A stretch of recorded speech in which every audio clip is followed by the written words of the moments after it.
Conscientiousness is related to depression and guilt. There's a researcher named Fayard who used a meta-analysis to show that conscientiousness was associated with specific emotions and overall negative emotion, but was most strongly associated with guilt.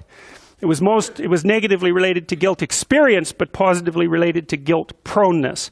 And so maybe guilt is the emotion that you feel when you don't do your duty, something like that. And that's partly why we were thinking as well, it's not exactly why we were thinking that conscientiousness is motivated by inability to tolerate inactivity, but it's a finding that's along the same sort of theoretical, lays out the same sort of theoretical territory.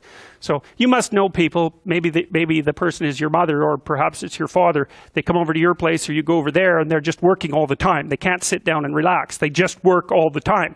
And they'll tell you if you ask them, well, I can't stand sitting around. I have to be doing something. And you can imagine too how that might have been selected for across the evolutionary time span. I mean, if you're living in a situation where resources are somewhat limited, like we pretty much all do, you're going to demand of the people around you that they at least pull their fair share of the weight, right? And so you could imagine that the people who were likely to feel a negative emotion of some sort for not chipping in and doing their share or more than their share, which would be a way of indicating their value to the community, were more likely to be, well, less likely to be selected as mates, and also perhaps more likely to be severely punished from time to time. Now, you might say, well, how do people get away with not being conscientious then? And well, the answer to that would be, there are other things that you can offer the community that are of value that aren't associated with dutifulness. And I think comedians are a good example of that. I don't believe that comedians are particularly conscientious, because it's not the kind of lifestyle you would pick if you were a conscientious person.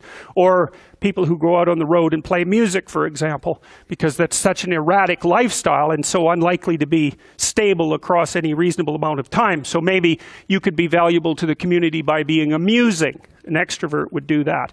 Or by helping ensure security and safety, and maybe someone high in neuroticism would do that.